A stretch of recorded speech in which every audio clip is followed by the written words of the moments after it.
It is time to freak out, as it's the chance for Team Liquid to get back into the match. Back to business with Hero winning one game. He's up against the second player for the Enesosa team. At the bottom left, in the yellow, we have... Enesosa, Priki! There he is, concentrated, Look looking how fast sharp. he is, man. He is making those drones. He's pressing the D button. He is pressing that D key, man. His opponent, though, he won the first map for his team. The first map in this team battle. He has 4 more opponents to go. To the top right, in the blue, we have Team Liquids. Liquid Hero! He's the hero that Team Liquid fans deserve today. See what he can pull off on Daybreak. Daybreak, you know, a pretty good map for both races in this matchup. I feel like it's not really favored one or the other. I actually love this map so much. I think it's the most balanced map there has ever been in StarCraft 2. I think that a lot of Terrans don't like playing the late game Protoss here, but otherwise hardly anyone really complains about this map. This is actually a map that I really like as well. We talked about that the matchup on Daybreak is kind of figured out a little bit, so we see a lot of players trying to mix it up. Already the block at the natural form Hero. And what is Freaky gonna do? He's immediately heading towards this third. And for Hero, it's a question whether he wants to try to block it as well, but it will delay his Nexus too. So I don't really think it's gonna happen. No, will not. Just continue to be as annoying as possible with this probe. Cannot make the hatch, but the lings are coming out. He actually makes 6 instead of 4. So making 2 additional ones there. Very uncommon to see. And this is something that can decide games. It might sound a little bit stupid, but if you still remember the games that we've seen Naniwa play when he first came to Korea, when he had to face Lucky, one of the games was played on Crossfire, and Naniwa, one of the main reasons why Naniwa lost the game against Lucky was actually because Lucky did not go for the standard 4 Zerglings. Naniwa moved out with his 1 Zealot that he needed in order to get some information, in order to put up a bit of pressure and to retreat into the wall. And he lost the Zealot without doing any damage because Lucky built 6 Zerglings. Small decisions like this can already influence a game. Yep, and in this one, he's actually going to get back through here before the cannon is done. Oh, he needs to go through, though! He actually may just decide to attack with all 6, but I don't think this is a good choice. Oh, is he getting in with the rest of them? He will! Oh, wow. So close. Oh, wow. This is huge. For a second there, I was like, is he going to actually... Oh, wow, he lost his Ling in the main. Yeah. That's pretty bad. But the Ling in the main is down, but there's still 4. Another one. So he only has 3. He only has 3. But that's already... 3 is more than 2, and usually you can only get 2 in. So this... Are you sure? Well, it just depends on the scenario. But yeah, I am. One thing I am sure about is that 3 is more than 2. Okay. And he has a gas back at home. He won't be able to start speed just yet. If he's able to keep these alive with speed, though, I don't think he will. But if he does, man, that would be a disaster. I don't think it's going to happen, as you already pointed out, especially not with the Zealot already in the picture, and one of them is about to die. Oh, no. Could have targeted it with the probe. He could have targeted with the probe. He was probably just taking care of his expansion. He started the Stalker, started the Warp Gate research. So with 3, he will have scouting information. He might be able to pick off another probe. He might just be able to delay some mining. And this is already a nice scenario for Freaky. It's not necessarily deciding the match, but it's really nice to have these Zerglings in here. Yeah. Meanwhile, by the way, the probe will see that he's continuing to mine gas. He has 100 extra gas, in fact, banked up right now. What's it going to be for? It's going to be a lair. Second gas going down. Fast lair for Freaky. He's pulling alive. Yeah, he is, man. A really, really fast tech at 6:30. Well, but this is something... Let's be fair. Let's not just talk. I kind of every time I see a fast lair right now, it kind of reminds me of how Alive was playing a faster lair each game that he played in the last few GSTL matches. But to be fair, this is something that we've seen Freaky do before, because he just really loves this play in 2 bases when he started to go for the Infestors and then just get the 3rd base a little bit later. More Zerg players do this these days on Daybreak, because they don't want to deal with the 2-base push against the 3rd. So the faster layer is getting more common, and then the 3rd base transition as, well, Hero goes straight for Stargate again. Yeah, he's Chrono boosting out that Phoenix. And we'll be skipping the Void Ray, interestingly enough. May actually just hide Phoenixes and go for another Phoenix attack.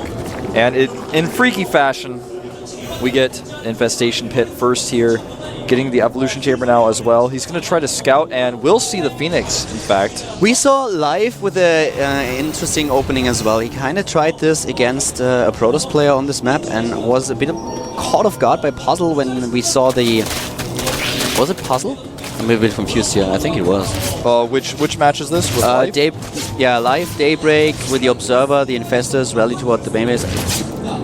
I don't think he played against... I think he didn't get to play against... well, anyway. He lost the game. He lost the game because of the Observer. And the one thing that we... he just sent the Infestors across the map. Exactly. Colossus. Yeah, that was against Puzzle. And what he should do, we already have an Overseer here. If you use this strategy and you just have one Overseer in your mix, just as a precaution, of course it's investing a few minerals, a little bit of gas, but if you have the Infestors and you bank this much, you gamble on the burrow being successful, just having one Overseer there and scout a little bit if there's anything that your opponent might have to detect your burrowed units, that could also help you a lot with it. Yeah, you're right. At the same time, I don't really expect Freaky to go for exactly this build. I don't think so either. I don't think he's going to do it like what we saw before. The Infestation Pit has already been seen, by the way, and instead of going Colossi, he is actually going to be going into the Templar tech here, as he did not have a Robo. This is really, really cool because he's going to be able to use feedbacks and potentially tech into Storm first, which is a little bit rare these days, but still can be quite effective. It's very different. Going to kill some more drones here. In total, he's killed just 2. That'll make 3. Another two hatches are coming up for Freaky here. Yeah, macro hatch and the third. Yeah. Build the macro hatch on the main base, +1 is nearly done now. We have it for Hero by now. And the Overlord at the third of Hero is dropping creep at this point. So already trying to block it. We have the first High Templars in here. So far, not too aggressive, none of them. Hero dodging these fungals, really important. He expects, I think, a big timing attack with Infestors because he hasn't taken a third. He's getting Storm. He's warped in Templar defensively at his natural. He hasn't even gone to check for that Overlord that he needs to kill to take a third base. He's killing more Overlords across the map. He's going to find a few more here. This is actually something that's very unfortunate for Freaky, but it's not going to be like the end of the world. He does get supply blocked. He's got a Baneling Nest on the way.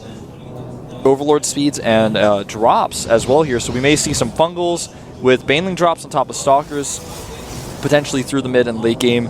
I really feel that Hero could now force his way into a third. Now that he has this many Templar out, he's got Storms available to him, he's got the feedback for Infestors, and look at this, he's going to clean up this Overlord, and I think as soon as that creep proceeds, he'll take a third.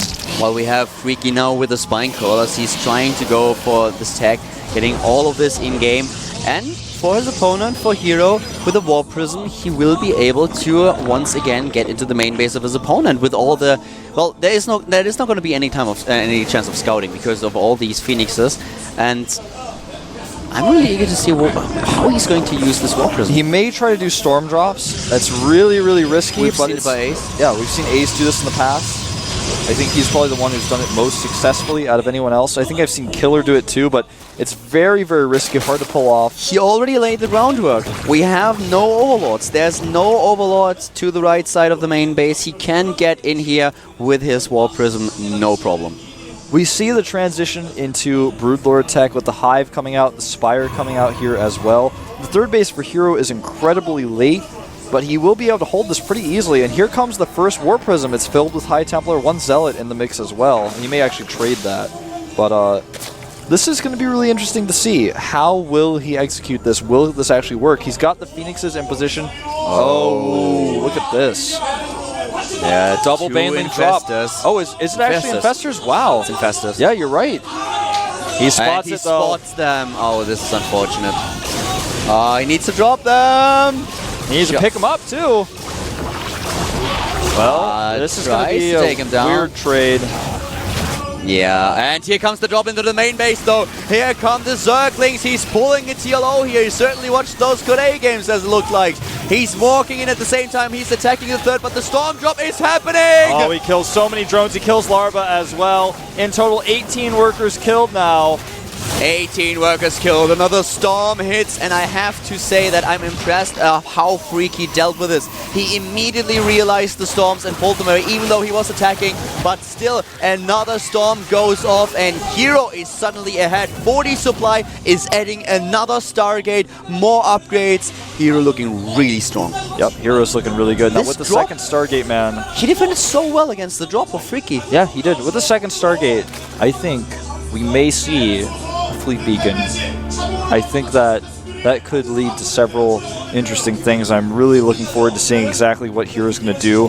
He has his Phoenixes well spread across the map to spot any more potential drops. He's also going to spot the Zerling move out, and he will actually trap it. It's going to hit against a cannon wall with the High Templar supporting it, and he's going to have units coming on the other side. He's going to trap this Zerling group. Oh, barely gets away. Nicely done by Freaky.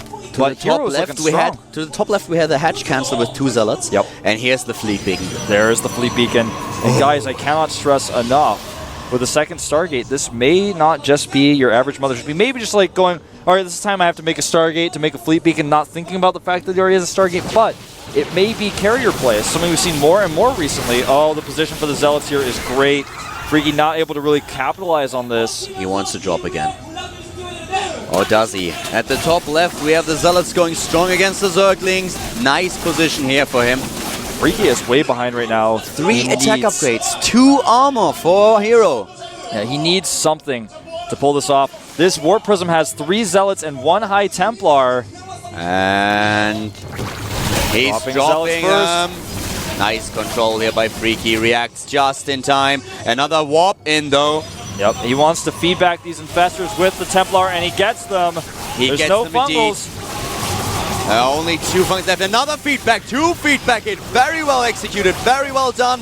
He forces not only, he kills them not only, but he has all this energy that he just forced out of the Infestors. So suddenly we have Infestors without energy. But the drop from Freaky into the main base, it's going to happen. But Will Hero be ready? He is ready, man. Nice. He is so ready to shut it down. He doesn't even waste the units. Mothership is on the way. It looks like Hero just accidentally built the second starport. We do not see a carrier transition. Hero on autopilot. He's like, oh my god. He's going for, he has the Hive Tech, he has the Great Aspire, I need to get my mothership. Boom! Starport, just autopilot, didn't think about that he already has one. These Zealots will clean up Blings, he doesn't even use a Storm. Charge is on the way now, and the mothership is very close to being done. This is a very bad position for Freaky to be in right now, with his opponent already having the tech prepared. He knows the Broodlords are coming. He is continuing with the Warp Prisms. He has shut down the base at the top several times with that Zealot group. The base in the middle has just now finished, but Hero's already getting a base at the bottom right as well, so they're going to be even on bases yet again. Shouldn't celebrate just yet, even though it looks good for Hero. He has to play this very, very cautious. He's attempting to drop again, and I like this constant aggression with the Warp Prism, also that he gets speed for the Warp Prism. This is something that I can really appreciate from a player. He's warping in another set of units. There's only 1 Corruptor. He will not be able to take down the Warp Prism in time as those Zealots, they stream in. And once more, the feedback on the Queen this time. Yep, just dropping those Templar down. It's actually going to take so long to kill these Zealots. They have +2 armor, they have +3 weapons. He's doing so much, especially with the Archon in here as well. That was really what those Templar were for. They are going to support. Oh man, this is just terrible for Freaky. He's losing so many drones in the meantime. The drop play, he's moving in with the Overlords. There are 3 cannons. Are they going to be enough? It certainly does not look like it. A Storm goes off as well. 4 cannons, another Storm. He's trying to take those Bailings, but the Bailing chase the Temple, but there are so many cannons. He didn't drop everything though. Yeah, but meanwhile, this push in the middle from Hero, I think, is the biggest problem. Look at the supply. It's 185 to 136. He's losing his most crucial mining base right now, and he's lost so many units in gas. At the top right, a drop in the mineral line. Oh, Hero with nice reaction time. Those drops don't do anything. They kill the energy of the Stalkers. The shields are gone, but another storm drop. Hero! Oh man, people have said in the past Hero is good at this matchup, but he is showing something completely on another level right now. He's tearing up this last hatchery, and Freaky is all but dead here. Hero secures a 2nd kill for Team Liquid. Beautiful storm. GG!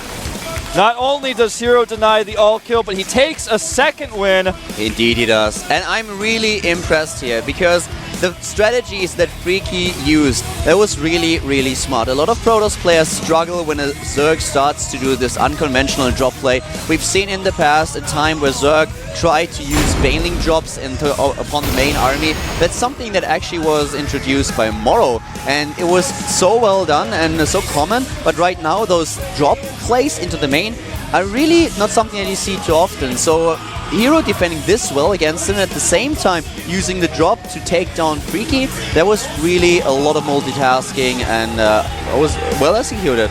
Well done. Well done indeed. What will NS Hosta do next? Do you pull out Jokji here, or another Zerg like Seal? Or do you just say, you know what, Sage, go in there and PvP him. Show him how to PvP. There's so many different options that, like, one option is not necessarily better than the rest because they still only need one win. So it's just kind of like, how do we kill this guy and get away with it?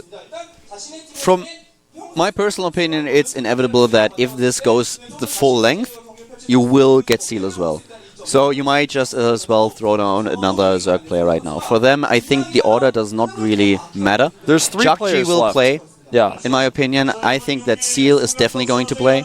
My order here is Jokji, and then either Sage or San, and then Seal last. That's how I would play it. One player from each race. Yeah. That's what I would do, but you know, they have tons of options on their plate. I mean, they could even try to pull out a no-namer here and just show us a new face, try to shake things up. They could go for a second Terran, they could use Sting. There's a lot of options for them. They are in their perfect position now. Well, not the perfect one, but in a really comfortable one. And it is immediately Jokji. Jokji first.